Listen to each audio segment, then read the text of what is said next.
Hi, welcome to this lesson where we'll be learning how to use the timeline.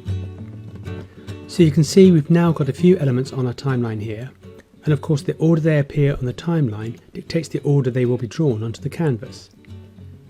To reorder elements in the timeline, you can simply pick them up and drag them to a new position. You can also hold down the Control or Command key and then use the left and right arrows. In our Scribe, at the moment it will draw the map first and then the title text. So if I decided I wanted the title to be drawn first, all I need to do is select the text element and drag it in front of the map element.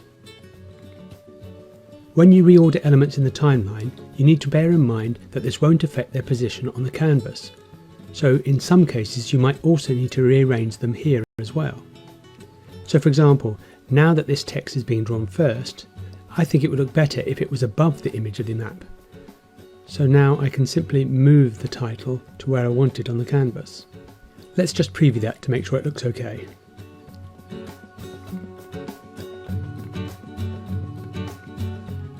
Okay, great, I like that. The next really useful thing you can do on the timeline is to show the camera position of each element. To do this, you either click on the little camera icon here, or the shortcut is to simply double click on the timeline tile itself. This will reposition the canvas to automatically show the exact camera position for that element. So this is the view this element will be drawn in at this point in the timeline. It will then pan across to the next camera position for the next element, and so on. You can see there are a few more icons on the timeline here.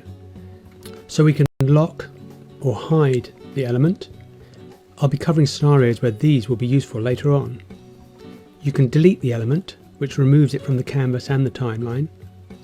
And we can also go into the element's properties. Again, we'll be covering these later on. Then we have the quick menu. These are the most common settings for an element, which you're able to control directly from the timeline, without having to open the properties screen. The first three control the timings for the element. First is the animate time.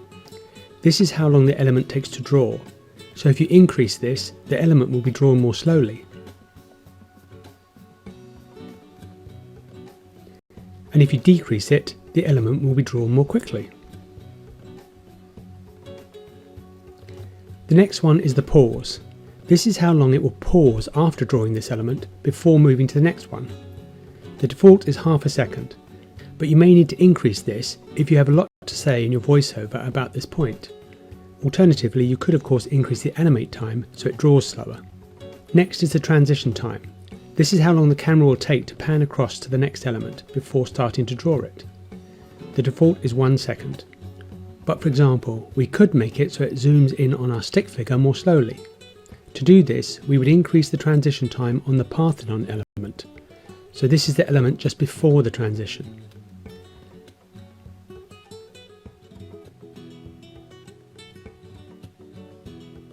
Again, we might want to do this to fit with the timing of our voiceover better. We can change the default for each of these in the settings screen we saw earlier. Remember, I changed the max draw time. The transition time on the very last element is used to control how quickly it zooms out at the end to reveal the complete picture. So again, we could increase this to slow it down.